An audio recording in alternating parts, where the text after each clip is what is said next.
It's time for another 10-minute exercise to help you master memory techniques. This week we're going to focus on recalling. Recalling plays a huge role in memory because if you can't recall the information, you have a problem. This is how the exercise works. So you're going to take 5 minutes and memorize random information. If it's numbers, random words, names of faces, vocabulary, it's up to you. But you're going to spend 5 minutes. And after those 5 minutes are up, you have a choice. You can recall right after all the information you learn. But the problem with that is, of course, you just learned the information, right? You just looked at it, so it's going to be a lot easier for you to actually recall that information. I want you to have more of a challenge. Maybe between the 5 minutes, between the memorization and the recalling, put an hour, 2 hours. Maybe you do it in the morning and you recall at night, so you really test your memory. What you're going to do in those 5 minutes, you're going to see how fast you can recall the information that you memorize. So you're going for how fast you can memorize, not taking the whole 5 minutes. So you want to try to recall all the information as fast as possible.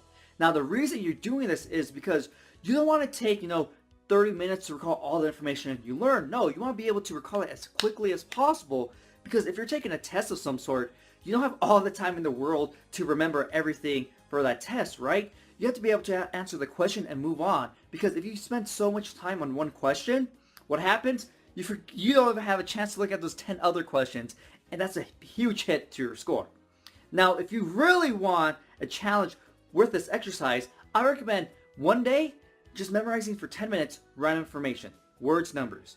But then you wait a day, so the next day, then you recall the information to really test your memory because hopefully one day has passed, right? 24 hours. And so you're testing multiple things. You're testing how fast you can recall information, but also how good were your images and stories you created. Because if it's a day later and you're having trouble recalling information, then you have a problem with your images, the way that you're creating your stories. Maybe you're not picturing them well enough. And so if you do a day later, man, you get so much benefit.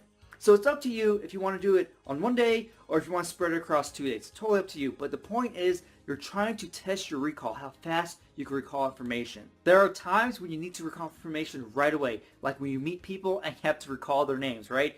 And so this exercise is supposed to help you really get your recall speed down really fast, okay? So hopefully you enjoyed this video. Let me know how this exercise goes, and I'll see you next time. Subscribe to my channel for more videos on memory techniques, how to do better in school, memory challenges, updates, and much more. Also remember to click the notification bell so you know when I upload a video. You can follow me on Facebook and Twitter. The links are down below in the description. You also can check out these videos. If you want to learn all the memory techniques and learn how to apply them to all sorts of information, or if you want to start competing in memory competitions, you can check out my programs down below in the description. Look forward to my next video and get ready to get the best memory of your life.